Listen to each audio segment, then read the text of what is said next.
Hello, good morning to every one. நேத்திக்கு நல்ல மழை, பழையபடிக்கு மழை பெய்ய ஆரம்பிச்சுட்டோன்னு ஒரு பயமே வந்துடுது. அந்த அளவுக்கு நான் ஸ்டாப்பாக இருந்தது. ஸோ ஒன்றுமே வெஜிடபிள்ஸ் வாங்க முடியல என்னால்.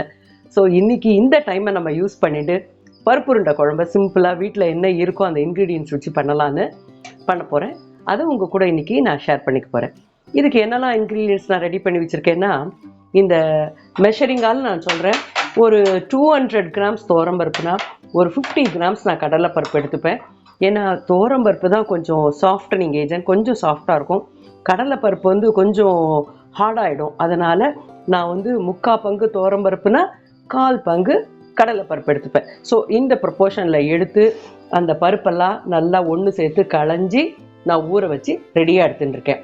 இந்த குழம்புக்கு வந்து ஒரு சின்ன நெல்லிக்காவோட கொஞ்சம் பெருசாக இருந்தால் போகிறோம், இல்லை மீடியம் சைஸ் ரொம்ப சின்ன சைஸோட கொஞ்சம் பெருசாக இருக்கிற எலுமிச்சப்பழம் சைஸு, அந்த சைஸ் கூட வச்சுக்கலாம். எலுமிச்சப்பழம் சைஸ், குட்டி எலுமிச்சப்பழம் சைஸு. இந்த பருப்புருண்டை குழம்புக்கு தேவையான மிளகாவத்தெல்லாம் எடுத்து வச்சுருக்கேன். அதை ஆட் பண்ணும்போது நான் எவ்வளோ ஆட் பண்ணுறேன்னு சொல்கிறேன்.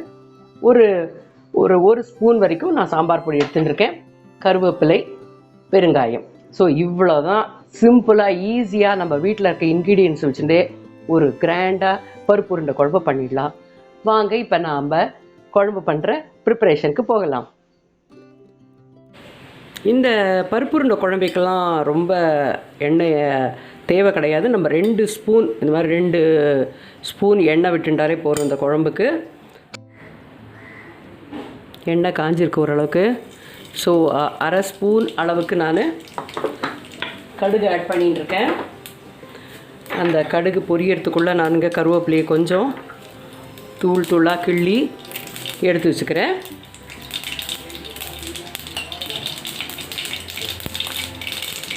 கடுகு வெடிச்செடுத்து பெருங்காயத்தை ஆட் பண்ணிக்கிறேன். ஒரு 1/2 ஸ்பூன் அளவுக்காவது நான் குட்டி ஸ்பூனால் 1/2 ஸ்பூன் அளவுக்கு நான் எடுத்துட்டுருக்கேன்.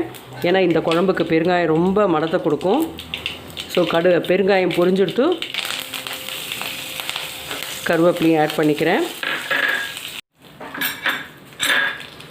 ஒரு தடவை மிக்சிங் கொடுத்துடலாம்.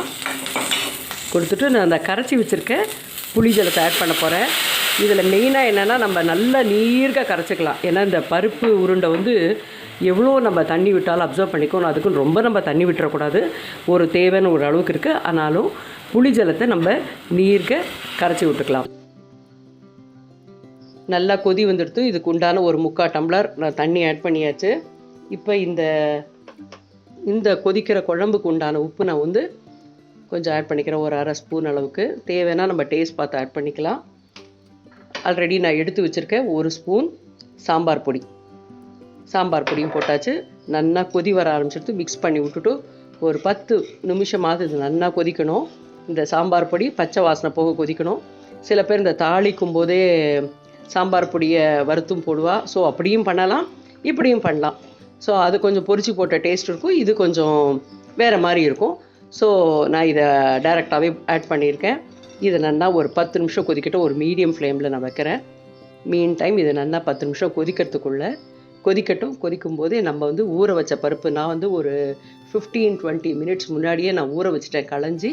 ஸோ அந்த பருப்பில் நான் வந்து தேவையான அளவுக்கு அந்த 200 கிராம்ஸ் துவரம்பருப்பு, 50 கிராம் கடலைப்பருப்பு நான் எடுத்து களைஞ்சி ஊற வச்சுருக்கேன். இதுக்கு ஒரு 4 மிளகாவத்தல் நான் வைக்க போகிறேன். காரம் எங்கள் வீட்டில் ஆஸ் யூஷுவல் நான் சொல்கிற மாதிரி குழந்தைகள் இருக்கிறதுனால நான் 4 மிளகாவத்தல், கொஞ்சமாக பெருங்காயம், ஒரு 1/2 உப்பு, இந்த பருப்புக்கு உண்டான உப்பில் ஒரு 1/2 உப்பு சேர்த்து ஒரு கோர்ஸாக நான் அரைச்சிட்டு வரப்போகிறேன்.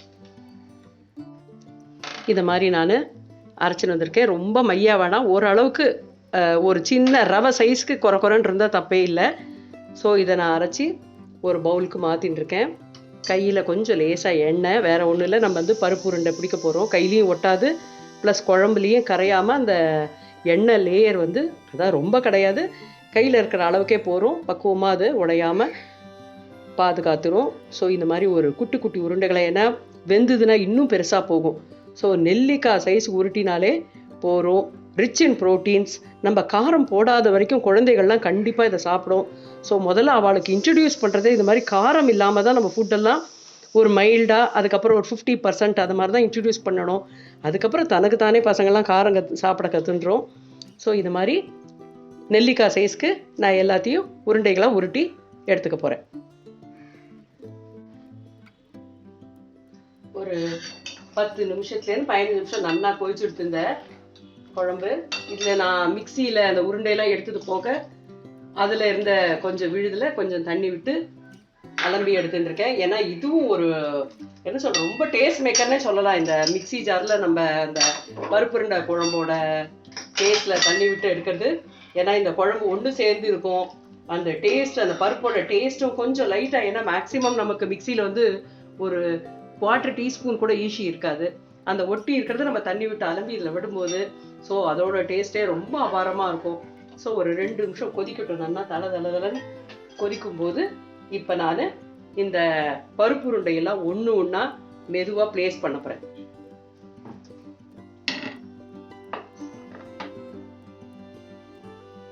குழம்பு நல்லா கொதிச்செடுத்து அந்த அரைச்சி விட்ட நான் விழுதியும் போட்ட போது ஸோ இப்போ நம்ம நிதானத்துக்கு அடுப்பை சிம்மில் வச்சுட்டு ஒவ்வொரு உருண்டையாக மொள்ள இது மாதிரி நம்ம இறக்கி விடணும். அப்படி தண்ணி தேவைப்பட்டால் தண்ணியை நம்ம சேர்க்கலாம். பட் ஆனால் தேவைப்படாதுன்னு நினைக்கிறேன், பின்னாடி பார்க்கலாம் நம்ம.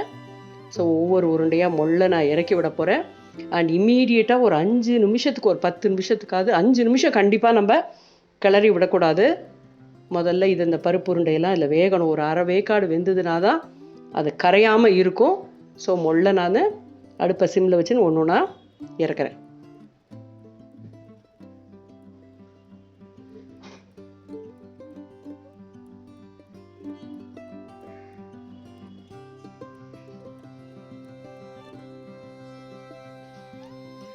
இது மாதிரி நம்ம கரெக்டாக ஒன்றோட ஒன்று மேலே போடாமல் அழகாக நம்ம லைனாக போட்டு இது மாதிரி ப்ளேஸ் பண்ணிவிட்டு ஒரு 5 நிமிஷம் ஒரு மீடியம் ஃப்ளேம். இப்போ வந்து ரொம்ப ஸ்மாலில் இருக்குது, இந்த ஸ்மால் லைன் கொஞ்சம் நான் மீடியமுக்கு மாத்திரேன். லைட்டாக கொதி வந்தால் போகிறோம். ரொம்ப வேகமாக கொதித்தாலும் சம்டைம்ஸ் அது பிரிஞ்சு போகிறதுக்கு வாய்ப்புகள் இருக்குது. யார் எப்படி அரைப்பேன்னு எனக்கு தெரியாது. அதுக்காக நான் இந்த டிப்ஸ் சொல்கிறேன். ஏன்னா நம்ம வந்து தண்ணி விடாமல் ஃபுல்லாக நான் வடிகட்டி நான் அந்த ரிவர்ஸ் கியரில் தான் போட்டு எடுத்தேன். ஏன்னா ரொம்ப மையாக போகக்கூடாது, லைட்டாக ரவை மாதிரி தெரிஞ்சால் பரவாயில்ல. ஸோ கெட்டியாக அரைச்சி எடுத்துருக்கேன். அந்த ஊறின பருப்பில் அப்சர்வ் பண்ண தண்ணி உண்டி தான் இதுக்கு ஹெல்ப் பண்ண போகிறது. ஸோ அதை வச்சு தான் நான் அரைச்சி உருட்டி எடுத்து வச்சுருக்கேன். அண்டு இது மாதிரி வச்சுருக்கேன். இப்போ இந்த பருப்பெல்லாம் இந்த குழம்பில் நல்லா வெந்து இந்த புளி, இந்த சாம்பார் பொடியோட காரமெல்லாம் அந்த பருப்பு உருண்டைக்குள்ளே இறங்கும். இன்னும் கொஞ்சம் நேரம் கழித்து நம்ம லைட்டாக திருப்பி விடலாம். நான் சொன்ன மாதிரி 5 நிமிஷம் ஆயாச்சு. ஏன்னா இன்னொரு சைடுக்கு நம்ம திருப்பி கொடுக்கலாம். இப்போ மொள்ள ஒவ்வொரு உருண்டையாக இந்த மாதிரி மேலே இருக்கிற பக்கம் கீழே போகிற மாதிரி மாற்றி கொடுக்கலாம். சிலதெல்லாம் நடுவில் இருக்கிறதெல்லாம் கரெக்டாக முழுகி இருக்கிறதுனால மேலும் வெந்திருக்கும். ஸோ இந்த ஓரத்தில் கார்னர்ஸில் நம்ம போட்ட உருண்டைகள் ஒண்டி ஓரளவுக்கு நம்ம திருப்பி கொடுக்கலாம்.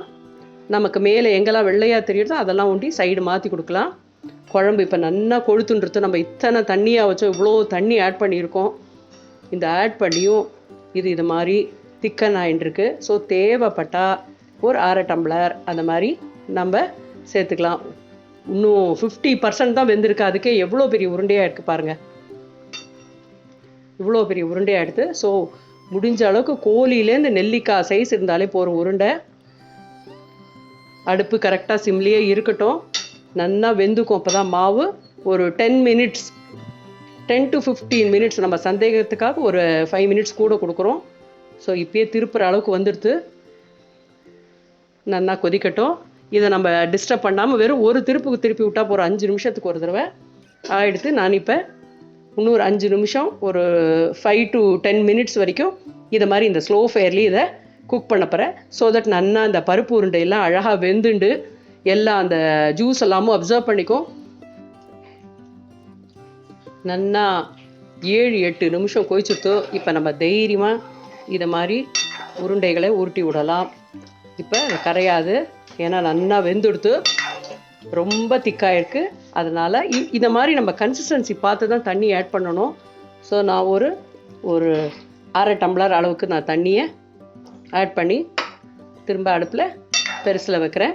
நல்லா கொதிக்கட்டும். ஏன்னா ஒவ்வொரு உருண்டையும் பாருங்கள், நம்ம வந்து கோழிலேருந்து நெல்லிக்காய் சைஸு போட்டது இப்போ நல்ல பெரிய எலுமிச்சப்பழம் சைஸுக்கு ஆயிருக்கு. ஸோ முடிஞ்ச அளவுக்கு சின்ன உருண்டைகளாக போட்டால் தான் நிதானமாக அழகான கரெக்டு சைஸில் வரும். எல்லாமே நம்ம ஈவனாக போடணும். இல்லைனா ஒன்று சீக்கிரம் வெந்து போயிடும், ஒன்று அரைகுறையாக வெந்திருக்கும். நம்ம அடுப்பு அணைச்சிடுவோம். ஸோ இதை மாதிரி சின்ன மிஸ்டேக்ஸ் ஒண்டி தான் இதில் ஆகிறதுக்கு இருக்குது சான்சஸ். அதன்படி மற்றபடி இதில் ஒன்றும் பெரிய விஷயங்கள்லாம் ஒன்றும் கிடையாது. ரொம்ப டேஸ்டியாக எம்மியாக மணக்க வந்திருக்கு. கண்டிப்பாக இதையும் ட்ரை பண்ணி பாருங்கள். வித் மினிமம் இன்க்ரீடியன்ட்ஸ் அண்டு பெரிய சவால் விடுற அளவுக்குலாம் இந்த டிஷ்ஷில் ஒன்றுமே கிடையாது. ஒரு நிதானமான பக்குவத்துக்கு நம்ம அரைச்சிண்டு அழகாக உருட்டி ஒரு தட்டில் வச்சுட்டு இந்த உருண்டைகளை உருட்டி போட போகிறோம். கண்டிப்பாக இந்த டிப் நான் சொன்னது, இந்த உருண்டைகளை உருட்டும் போது லைட்டாக கையை ஒரு பிசு நம்ம வச்சுருந்தோன்னா அந்த கோட்டிங் இந்த உருண்டைக்கு ரொம்ப டேஸ்டியாக கொடுக்கும். சில பேர் இட்லி பாத்திரத்தில் வேக வச்சு போடுவா. வேக வச்சு போடுறத விட இதை மாதிரி நம்ம டைரெக்டாக போடுறது அந்த உப்பு காரம் எல்லாம் அப்சர்வ் பண்ணிட்டு கரெக்ட் பதத்திருக்கும். அதனால் இதே மெத்தடில் நீங்களும் ஒரு டைம் கண்டிப்பாக ட்ரை பண்ணி பார்த்துட்டு எப்படி வந்ததுன்னு சொல்லுங்கள். கன்சிஸ்டன்சியை பார்த்து நானே ஒரு 3 தடவை ஒரு 1/2 டம்ளர் 3/4 டம்ளர் தண்ணியை நான் ஆட் பண்ணியிருக்கேன். பண்ணிவிட்டு இந்த குழம்பு நல்லா இதை மாதிரி ஒரு திக் கன்சிஸ்டன்சி அழகாக வந்திருக்கு. ஸோ அதனால் பயப்பட வேண்டாம், பார்த்து நம்ம ஆட் பண்ணணும். அதுதான் நம்ம பண்ண வேண்டிய விஷயம். அப்புறம் நமக்கு இந்த பருப்பு உருண்டை வெந்துடுத்தான்றதுக்கு ஒரே ஒரு உருண்டையை எடுத்து நம்ம ஒரு சின்ன நீடிலால் இல்லை இந்த டூத் பிக்கர் மாதிரி ஏதாவது ஒன்று வச்சுருந்தா கூட சரி, அதை வச்சு நம்ம குத்தி பார்த்தோன்னா அந்த குச்சியில் ஒட்டாமல் வந்துருந்தாலும் உள்ள பருப்பு வந்துடுத்துன்னு அர்த்தம். இப்போ அதை நான் உங்களுக்கு பண்ணி காட்டுறேன். இந்த மாதிரி ஒரு சின்ன நைஃப் எடுத்து அப்படி நம்ம குத்தி பார்க்கலாம். அதில் ரொம்ப ஒட்டி இருந்ததுன்னா அது வேகலைன்னு அர்த்தம். ஆக்சுவலாக ஒட்டவே இல்லை. ஸோ உருண்டையெல்லாம் வெந்துடுத்துன்னு அர்த்தம். இன்னும் நம்ம அடுப்பை அணைச்சதுக்கு பிறகு வேறு நிறைய இது அப்சர்வ் பண்ணிக்கும் அந்த ஜூஸ் எல்லாம். ஸோ நம்ம வேணும்னா அதுக்கப்புறம் ஹாட் வாட்டர் ஆட் பண்ணிக்கலாம். எனக்கு இந்த கன்சிஸ்டன்சி கரெக்டாக இருக்குது. நான் அடுப்பை அணைச்சிடுறேன். மணக்க பிரமாதமான டேஸ்டோட பருப்பு உருண்டை குழம்ப ரெடி ஆகிடுது. இப்போ இதை நம்ம சர்விங் பவுலுக்கு மாற்றலாம். ஆவி பறக்க பருப்பு உருண்டை குழம்பு ஒரு 200 கிராம்ஸ் பருப்பு, 2 to 250 கிராம்ஸ் மொத்தமாக நம்ம எடுத்துகிட்டு இருக்கோம்.